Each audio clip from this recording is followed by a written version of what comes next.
أعوذ بالله من الشيطان الرجيم. بسم الله الرحمن الرحيم. ألف لام را، تلك آيات الكتاب المبين. إنا أنزلناه قرآنا عربيا لعلكم تعقلون. نحن نقص عليك أحسن القصص بما أوحينا إليك هذا القرآن،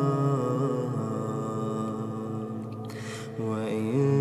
كنت من قبله لمن الغافلين. إذ قال يوسف لأبيه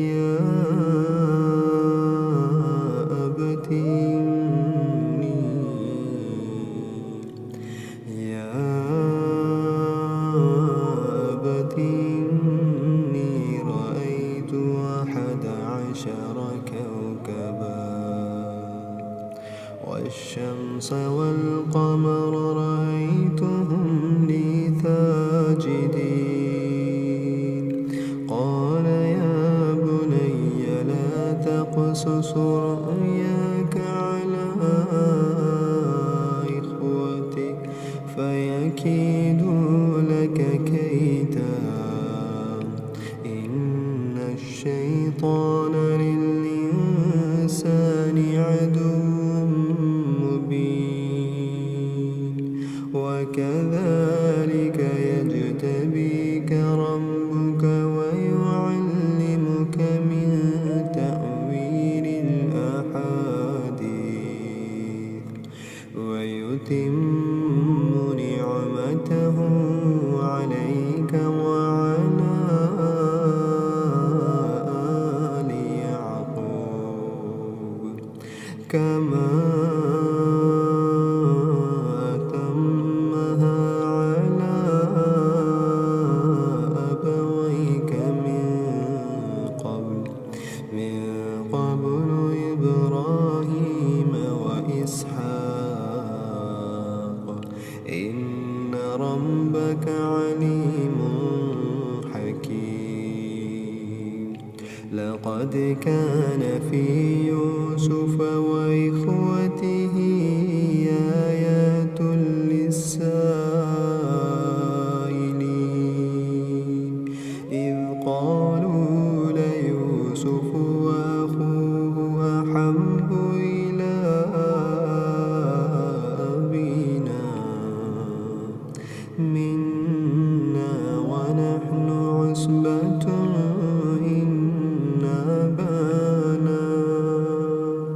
إن أبانا لفي ضلال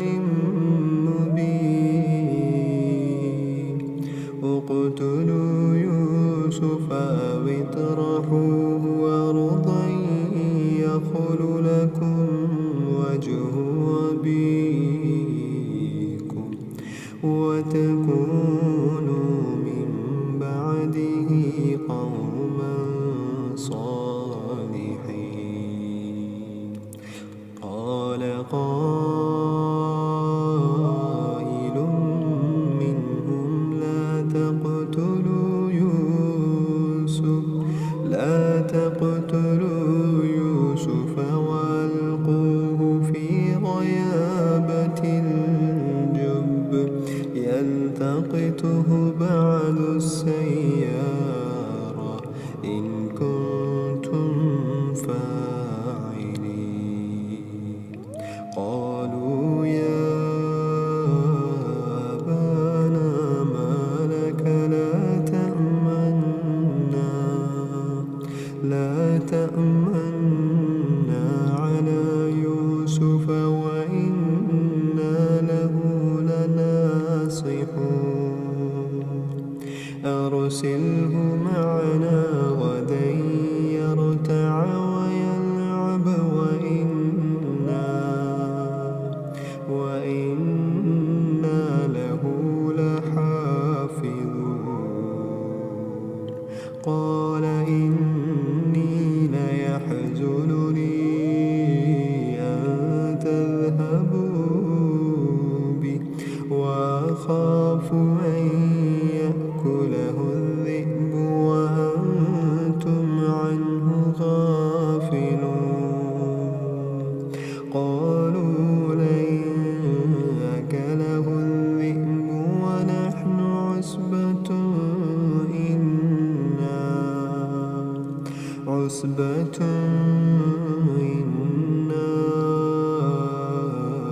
إذا لخاسرون فلما ذهبوا به واجمعوا أن يجعلوه في غيابة الجب وأوحينا إليه لتنبئنهم بأمرهم هذا وهم لا يشعرون وجاءوا أباهم عشاء يبكون قالوا يا أبانا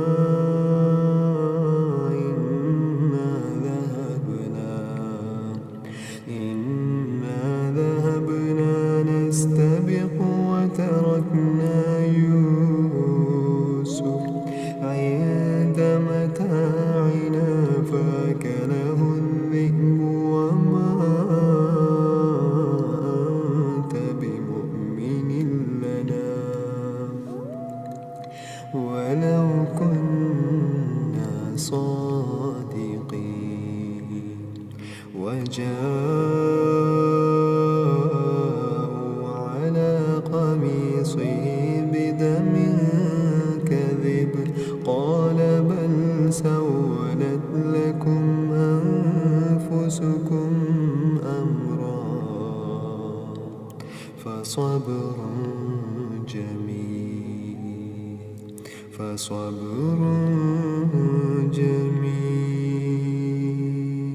والله المستعان على ما تصفون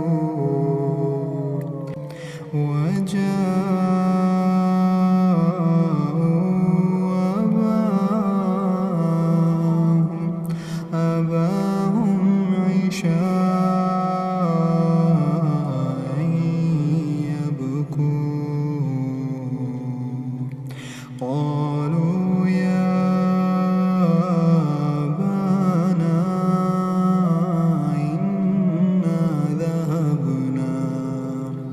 إنا ذهبنا نستبق وتركنا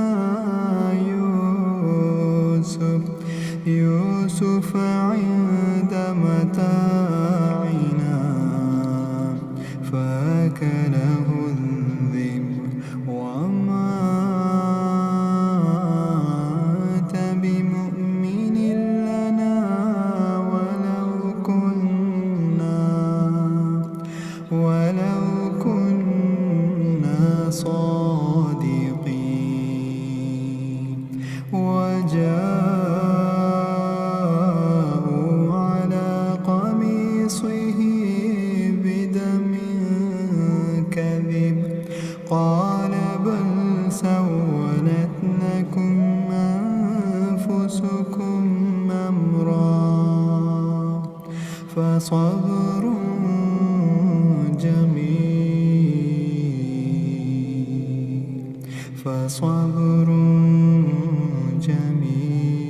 جميل والله المستعان على ما تصفون وجاءت سيارة فأرسلوا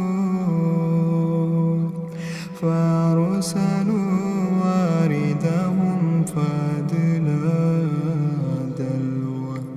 قال يا بشرى هذا غلام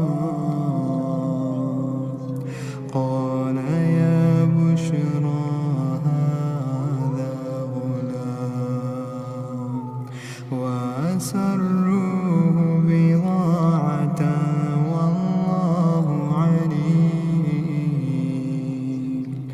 والله عليم بما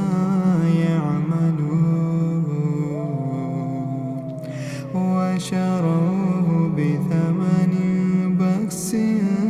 دراهم معدودة وكانوا فيه من الزاهدين وقال الذي اشتراه من مصر لامرأته أكرمي مثواه عسى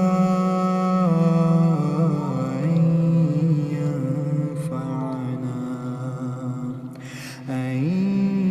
ينفعنا أو نتخذه ولدا وكذلك مكنا ليوسف في الأرض ولنعلمه من تأويل الأحاديث والله غالب على أمره ولكن أكثر الناس لا يعلمون ولما بلغ أشده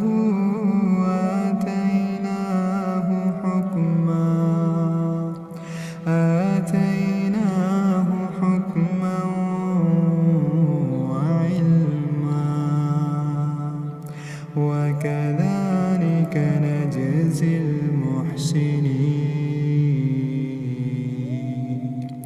وراودته التي هو في بيتها عن نفسه وغلقت الأبواب وقالت هيت لك قال معاذ الله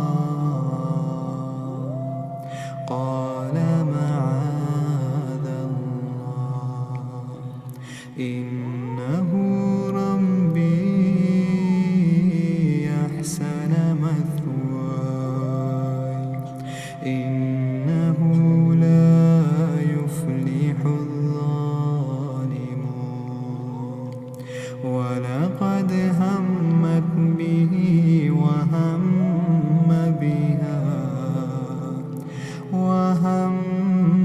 بها لولا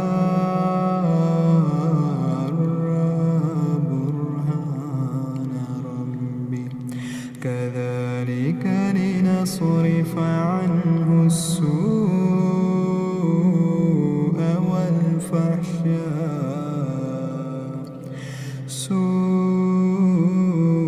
والفحشاء إنه من عبادنا المخلصين واستبق الباب وقدت قميصه من دبر وألف يا سيدها لدى الباب قالت ما جزاء من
فصدقت وهو من الكاذبين. وإن كان قميصه قد من دبر فكذبت وهو من الصادقين. فلما رأى قميصه قد من دبر قال إنه من كيدكن إن كيدكن عظيم. يوسف أعرض عن هذا واستغفري لذنبك إنك كنت من الخاطئين. يوسف أعرض عن هذا واستغفري لذنبك إنك كنت من الخاطئين. وقال نسوة في المدينة امرأة العزيز تراود فتاها عن نفسه قد شغفها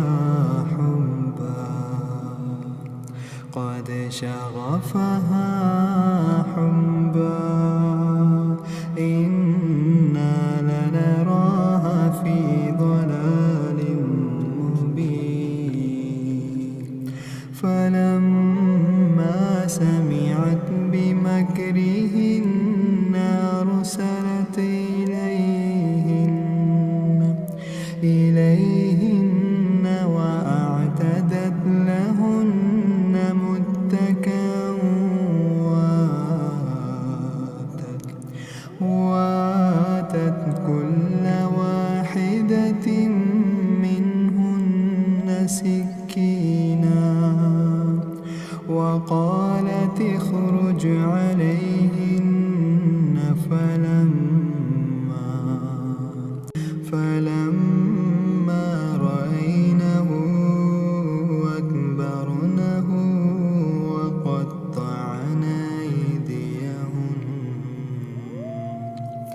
وقلن حاش لله ما هذا بشرا إن هذا إلا ملك كريم. قالت فذلكن الذي لمتنني فيه ولقد راودته عن نفسه فاستعصم ولئن لم يفعل ما آمره ليسجنن وليكونا من الصاغرين. قال رب السجن أحب إلي مما يدعونني إليه وإلا تصرف عني كيدهن أصب إليهن وأكن من الجاهلين. فاستجاب له ربه فصرف عنه كيدهن إنه هو السميع العليم. ثم بدا لهم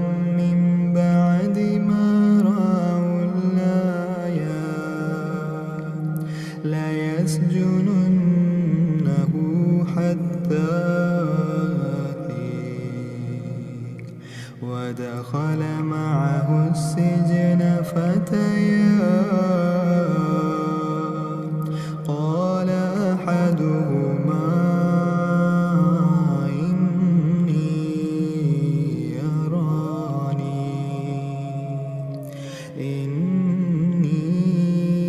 إني أراني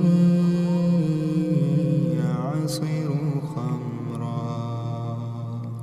وقال الآخر إني أراني أحمل فوق رأسي خبزا تأكل الطير منه نبئنا بتأويله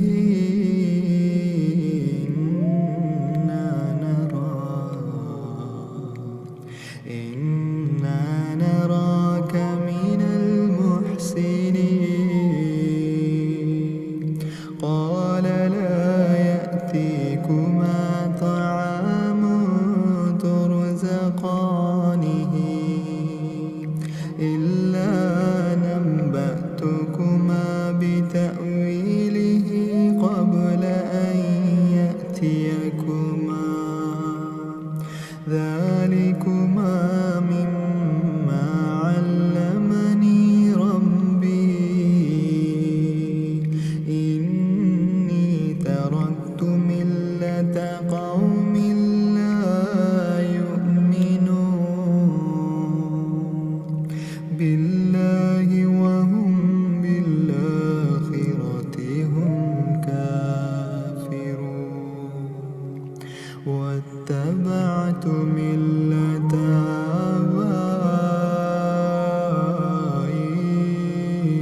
آبائي إبراهيم وإسحاق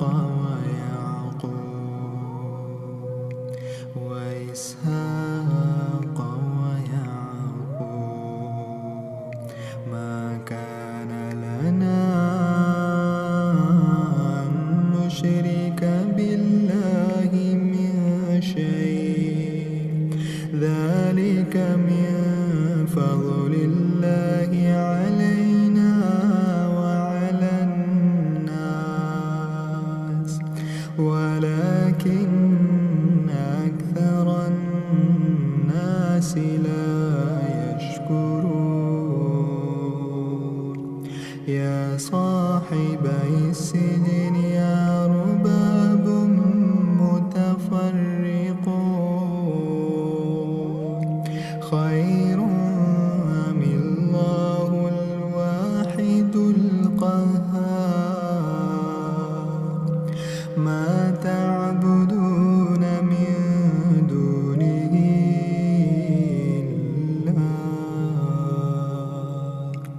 إلا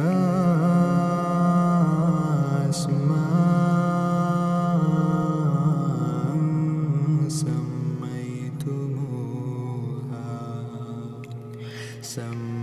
سميتموها أنتم وآباؤكم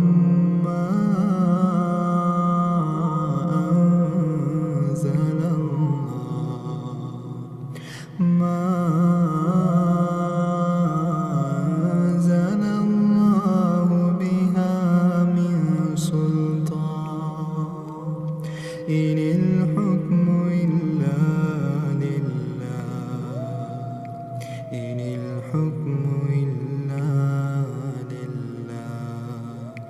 أمر ألا تعبدوا إلا إياه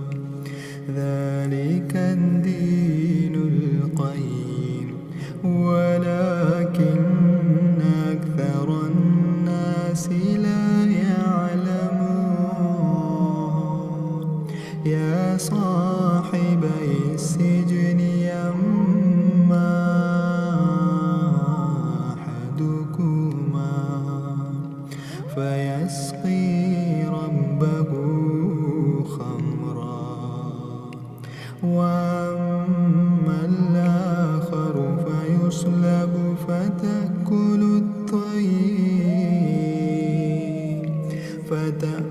الطير من رأسه قضي الأمر الذي فيه تستفتيان وقال للذي ظن أنه ناج منهما اذكرني عند ربك فأنساه الشيطان ذكر ربه فلبث في السجن بضع سنين وقال الملك إني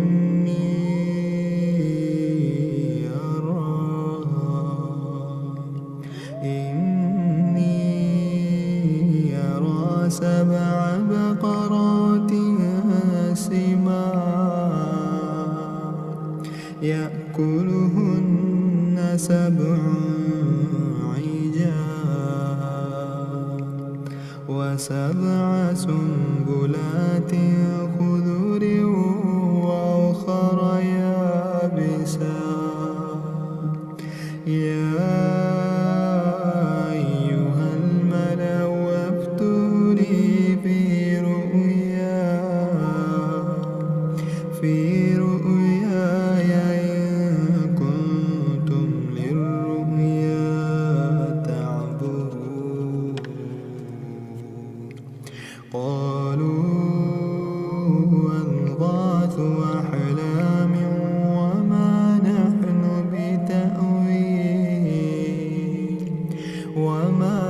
نحن بتأويل الأحلام بعالمين وقال الذي نجا منهما وادكر بعد أمة أنا أنبئكم بتأويله فأرسلون يوسف أيها الصديق أفتنا في 7 بقرات سمان يأكلهن 7 عجاف و7 سنبلات خضر وأخر يابسات لعلي أرجع إلى الناس لعلهم يعلمون قال تزرعون 7 سنين دابا فما حسدتم فذروه في سنبله إلا قليلا مما تأكلون ثم يأتي من بعد ذلك 7 شداد يأكلن ما قدمتم لهن إلا قليلا مما تحسنون ثم يأتي من بعد ذلك عام فيه يغاث الناس وفيه يعصرون وقال الملك ائتوني به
حاشا لله ما علمنا عليه من سوء. قالت امرأة العزيز الآن حسحس الحق وأنا راودته عن نفسي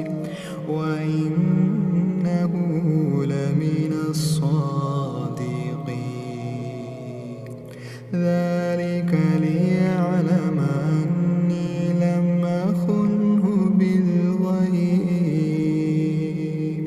وأن الله لا يهدي كيد الخائنين. وما أبرئ نفسي إن النفس لأمارة بالسوء إلا ما رحم ربي إن ربي غفور رحيم. وقال الملك ائتوني به يستخلصه لنفسي. فلما كلمه قال إنك اليوم لدينا مكين أمين. قال اجعلني على خزائن الأرض إني حفيظ عليم. وكذلك مكنا ليوسف في الأرض يتبوأ منها حيث يشاء نصيب برحمتنا من نشاء ولا نضيع أجر المحسنين. ولأجر الآخرة خير للذين آمنوا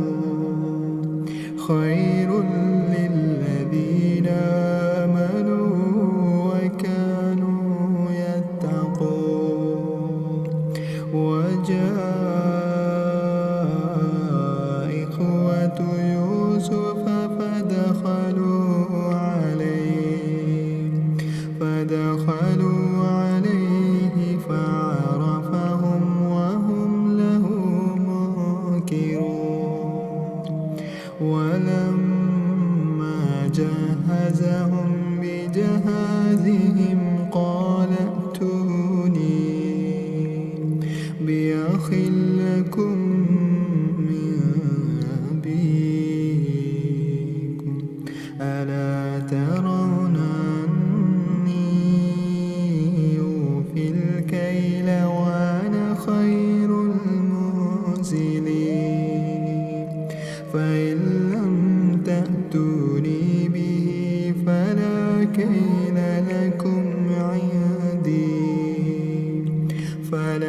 كيل لكم عندي ولا تقربون. قالوا سنراود عنه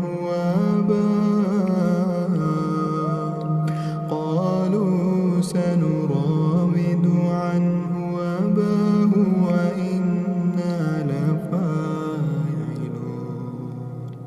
وقال لفتيانه اجعلوا بضاعتهم في رحالهم لعلهم يعرفونها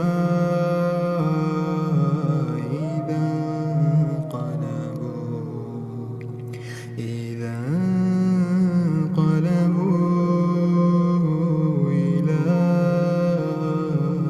أهلهم إلى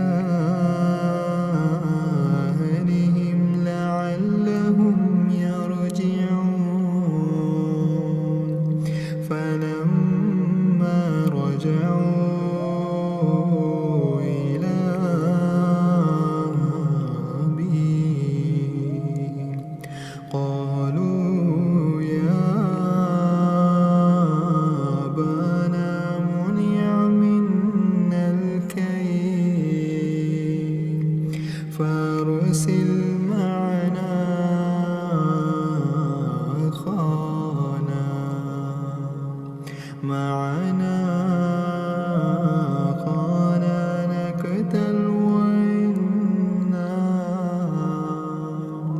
وإنا له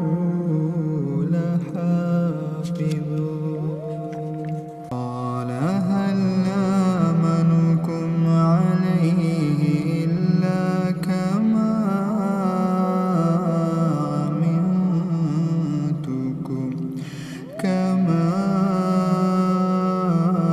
أمنتكم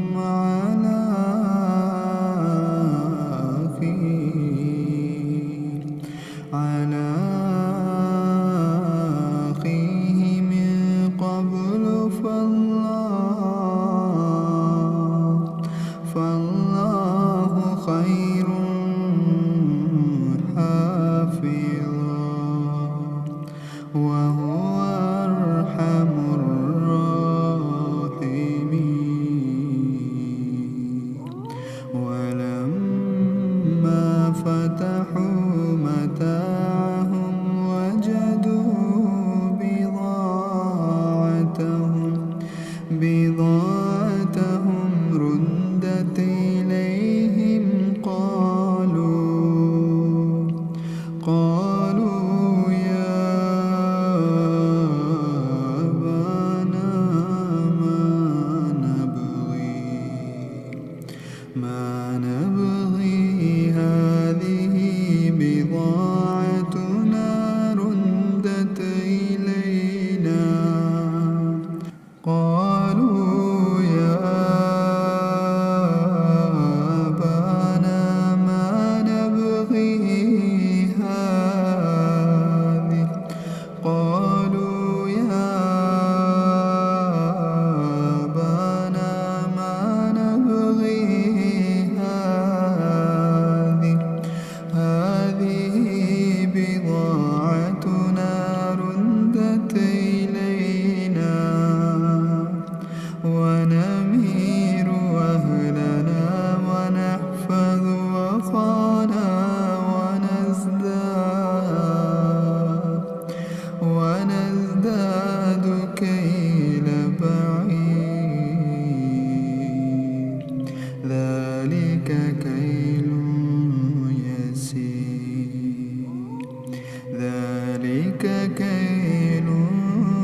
يسير قال لا أرسله معكم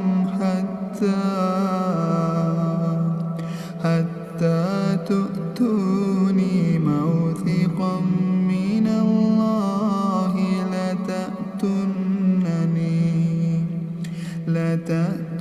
لتأتونني به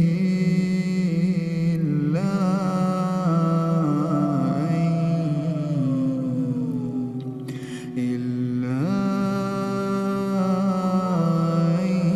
يحاط بكم فلما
أيتها العير إنكم لسارقون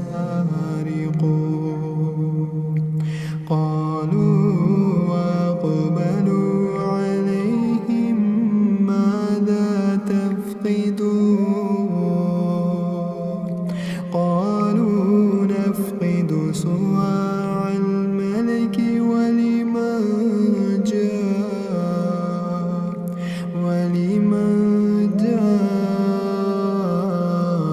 به حمل بعير وأنا به زعيم قالوا تالله لقد علمتم ما جئنا لنفسد في الأرض وما كنا سارقين قالوا فما جزاؤه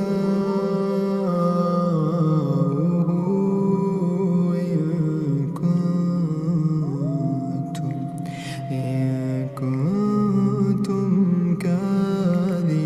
كاذبين قالوا جزاؤه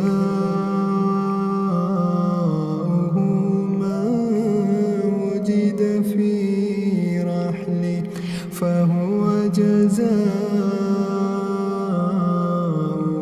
كذلك نجزي الظالمين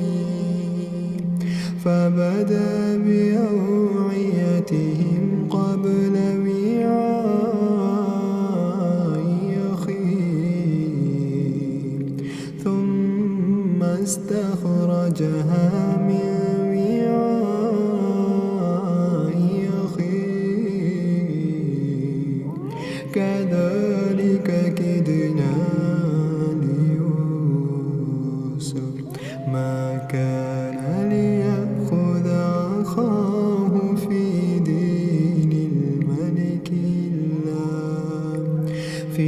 دين الملك إلا أن يشاء الله نرفع درجات من نشاء وفوق كل ذي علم عليم قالوا يسرق فقد سرق أخ له من قبل فأسرها يوسف في نفسه ولم يبدها لهم قال أنتم شر مكانا والله أعلم بما تصفون قالوا يا أيها العزيز إن له أبا شيخا كبيرا فخذ أحدنا مكانه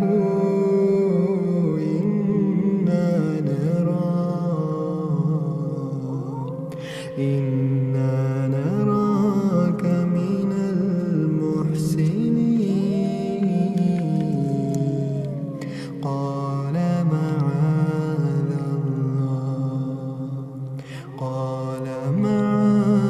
الله أن نأخذ إلا من وجدنا متاعنا عنده إنا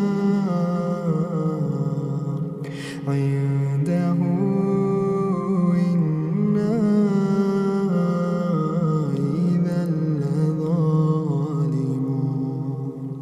فلما استيأسوا منه خلصوا نجيا قال كبيرهم ألم تعلموا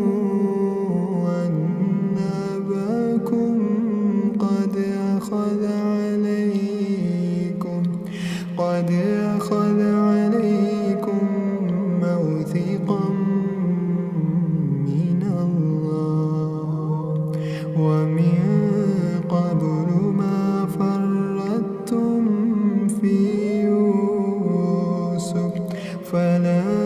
أبرح الأرض حتى يأذن لي أبي أو يحكم الله لي وهو خير الحاكمين. وهو خير الحاكمين. ارجعوا إلى أبيكم فقولوا يا أبانا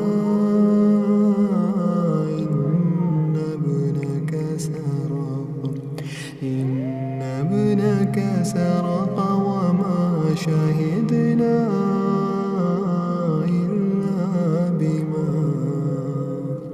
إلا بما علمنا وما كنا للغيب حافظين. واسأل القرية التي كنا فيها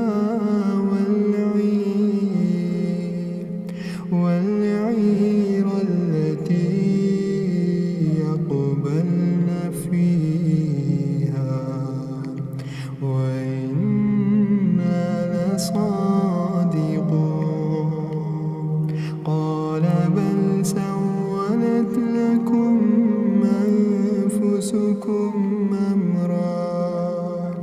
فصبر جميل.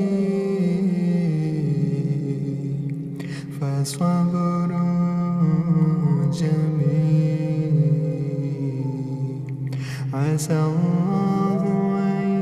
يأتيني بهم جميعا إنه هو العليم الحكيم. وتولى عنهم وقال يا أسفا على يوسف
وأهلنا الذر وجئنا ببضاعة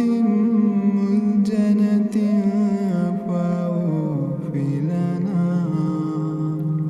فأوفِ لنا الكيل وتصدق علينا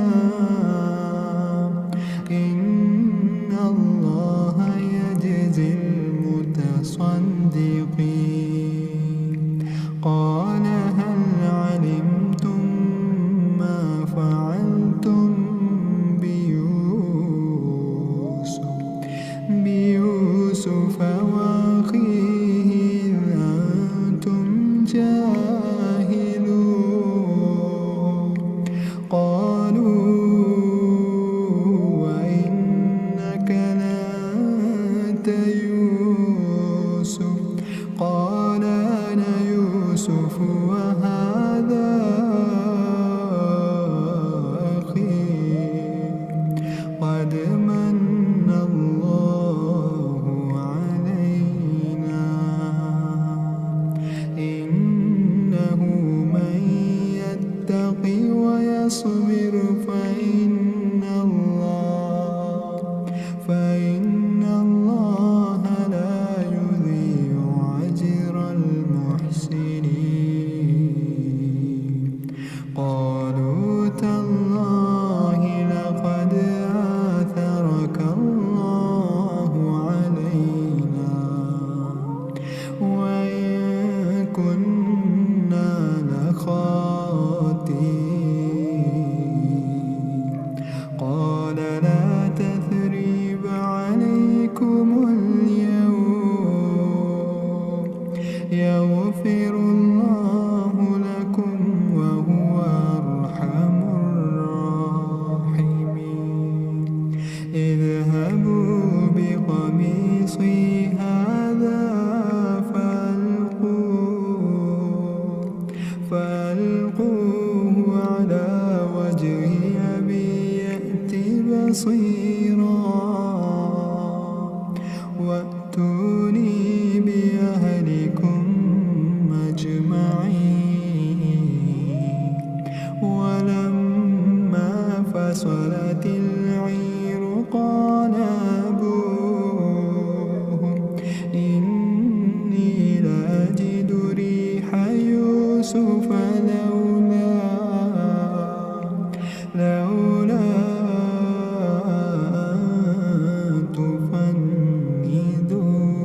تفندون قالوا تالله إنك لفي ضلالك القديم ولما فصلت العير قال أبوهم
وقال ادخلوا مصر إن شاء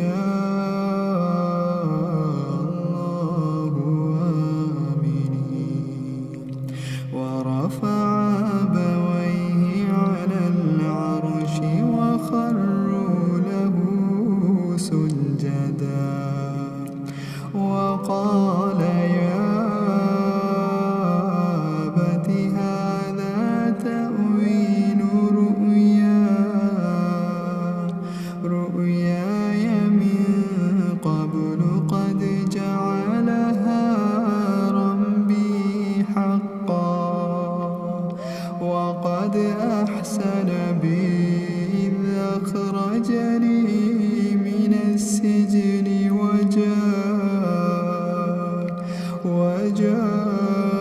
وجاء بكم من البدو من بعد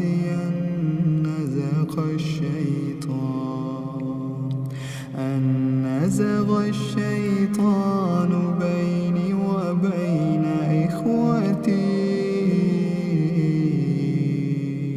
إن ربي لطيف لما يشاء إنه هو العليم الحكيم رب قد آتيتني من الملك وعلمتني من تأويل الأحاديث فاطر السماوات والأرض أنت ولي في الدنيا والآخرة توفني مسلما والحقني بالصالحين ذلك من أنباء الغيب نوحي إليك وما كنت لديهم إذ أجمعوا أمرهم وهم يمكرون وما أكثر الناس ولو حرصت بمؤمنين وما تسألهم عليه من أجر إن هو إلا ذكر للعالمين وكأين من آية في السماوات والأرض يمرون عليها وهم عنها معرضون وما يؤمن أكثرهم بالله إلا وهم مشركون أفأمنوا أن تأتيهم غاشية من عذاب الله أو تأتيهم الساعة بغتة وهم لا يشعرون قل هذه سبيلي يدعو إلى الله على بصيرة أنا ومن اتبعني وسبحان الله وما أنا من المشركين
الرسل وظنوا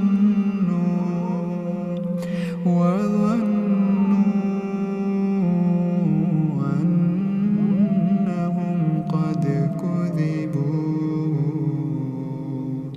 قد كذبوا جاءهم نصرنا